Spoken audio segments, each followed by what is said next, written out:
97.9 GRD rocks. Johnny Walker and Janna. We've got a special guest on the phone because it's a big day. Today is the release of the new Chili Peppers album, and we've got Josh on the phone. How are you doing, man? I'm doing okay.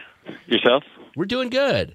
Tell us a little bit about the new album, The Getaway. Well, it's an album that sort of, I guess, took a little longer to make than anyone expected. So it went on a bit of a journey, different to some of the records the band has made in the past, or even the last one that the band made, which was my first album with them.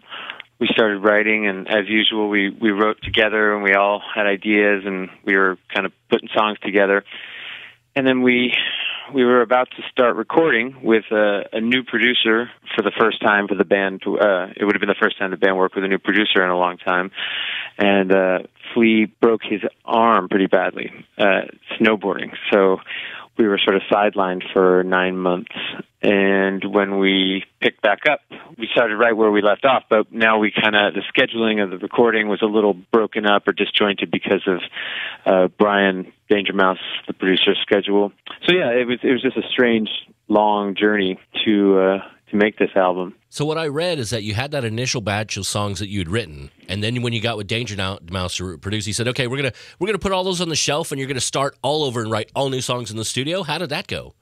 It went well. I think, that's just Brian's production method. He sort of likes to join the band, kind of, for lack of a better way to put it. He just kind of comes in and wants to be a part of the writing process and really be with the songs that he's producing from the ground up. But we still worked on several of the songs that we had prior to his involvement. The number is probably, I think there's 13 songs on the album, and I think we wound up using 5 or so songs that we worked on from the ground up with Brian. But yeah, it's just sort of the way he likes to produce. He likes to get in there from the beginning of a song. And as I say, he produced songs that we had before his involvement, but I think he really shines when he sees it from the beginning. We're on with Josh from the Chili Peppers. What are you going to do with all those other songs that you had that didn't get recorded for this album? Are you going to save them and maybe do them later, or? That's an excellent question. I'm if it were up to me, we'd be in the studio now working on them, or we would do it in our first available break, which I think is in August, our first break from touring, the first batch of shows we're doing. But I don't know. Last time when we did the I'm With You record, we sort of recorded everything we had, or most of what we had, which wound up being about 50 songs, and we hadn't really cleared the smoke away and decided what songs should be on the album. So we wound up with this massive batch, and I don't know if that was a good thing or not. Probably wasn't. And so we wound up releasing another 17 songs as sort of 7-inch singles after the record came out. So that was what we did last time. This time we only recorded pretty much what we put on the record, maybe sans 1 or 2 or 3 songs. So I don't know what we'll do. We certainly can save them later. Like there's great lyrics Anthony wrote to some of these songs that haven't been recorded. There's great parts. There's great, there's a lot of songs that we all really still like. So who knows what we'll do? But if it were up to me, we would be working on them as soon as possible. So we talked about how, some of the songs you'd kind of worked on before, and then you had some new ones when Danger Mouse came aboard. Where does Dark Necessities fall in there? Was that kind of a song that you had been working on, or did it, come to be brand new with Danger Mouse?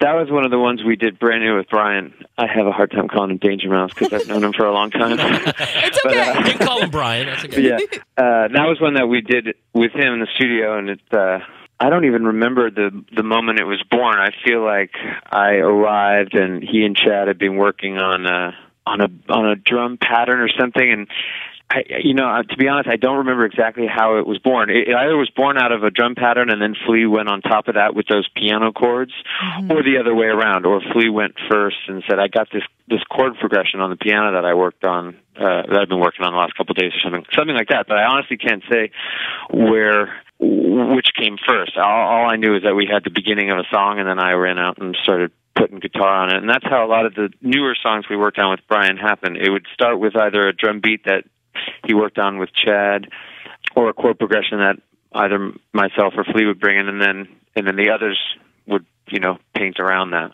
So Dark was one that Flea brought in, or a chord progression on piano that Flea brought in. So when you're in the studio with Danger Mouse, and you're working on these songs, Brian, you're in the studio with Brian, you're doing these songs, is it a jamming sort of situation, or is it somebody put something down and then you guys start, laying different parts on top of it? Yeah, it's more the latter, what you said. It's more part by part, which the band, the Chili Peppers, have always been a band that's very much focused around the musicians playing together, jamming, writing songs that way. But to change it up this time, working with Brian kind of helps facilitate that. That's how he's comfortable working. He likes piecing things together, more like a hip hop track would be or something.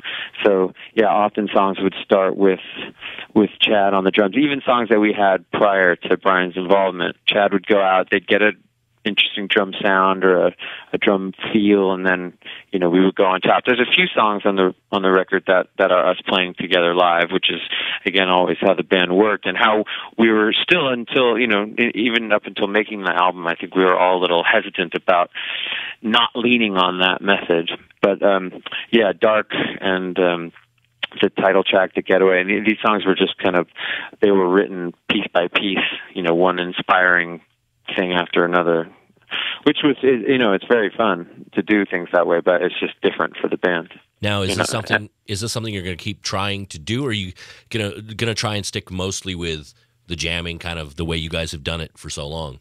I guess it really depends. It's like I think having done it this way now, it brought about some results that people are very happy with, and I think everyone had fun. I think the band will just do whatever it wants to do when the moment presents itself. I think that there were times during the making of this record where I definitely missed playing with the other guys as much, and I've been having a great time at rehearsal lately because it's the first time we've actually played together in a long time. But yeah, I think anything is possible, and all of these methods and anything you can employ to make a piece of music you like or that moves you is good. It's also a matter of time these days. How much time people are able to devote to bashing out an idea or working on a song. Sometimes putting up the first thing that comes into your mind and letting that be the drum part and letting the song be built around that is a good way to go, rather than kind of working out the chords for a while and having the drums just sort of do what they do until later when it gets in. And you start second guessing everything. I don't know, but there's good things in all these methods. We're on with Josh from Chili Peppers. Their new album, The Getaway, out today. Now, this summer, you guys have a ton of festivals that you're playing, including the big anniversary Lollapalooza show that you guys are headlining coming up. Oh, is it an anniversay? That's right, it is, right? Yeah. 91. Yeah, they expanded 25, yeah? Yeah, 25 years. They expanded it to 4 days. It's a big show. Wow, yeah. I never went to a Lollapalooza back in the day. I think the first one I made it to was in, I want to say somewhere around 96, when I was an office, like an errand boy at a management company who the head of the office was one of the founders of Lollapalooza. So I finally made it to Lollapalooza, but I never had made it down to one here, which was a big regret of mine. And now you're going back as one of the headliners. Yes, yes, indeed. I think we played it a couple of years ago as well. But yeah, no, it'll be great to do this anniversary one. So lots of bands, when they get the album done, they start touring. They know, okay, we're setting aside like the next 2 years for touring on this album. Do you guys have a plan for how many years you guys are working this? No, it's usually something like that. I mean, as far as I know now, the next year is booked solid, exactly 1 year. But then there's patches of the globe that have not yet been included in any schedule I've seen. So, I would imagine that year will multiply by at least one. I would imagine the next 2 years are pretty solidly spoken for. Well, we hope to see it here. I think there's a lot of time in between some of these breaks to get up to something in the studio. Yeah. Get the rest of those songs recorded. Exactly. Sorry, I cut you off. So. No, you're fine. I was just so excited. I was jumping in to say, well, I hope that, maybe a stop that you would make would be to come see us here in Grand Rapids. We would love to see you guys. Yeah, we played there last time, I think, which was great. It was my first time in Grand Rapids, which is Anthony's hometown. Yeah.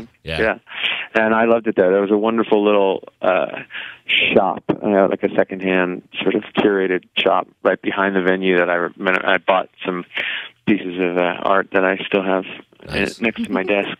Well, very cool. Yeah, you'll have to stop by that shop if you're ever back in town. Yeah, I hope it's still there. Well, thank you for calling, Josh. Thank you for talking to us about the new album and the tour and everything. Absolutely, and thank you for having me. I hope to see you in Grand Rapids very soon. Yeah, hopefully you'll be here soon. Thanks for calling. Okay.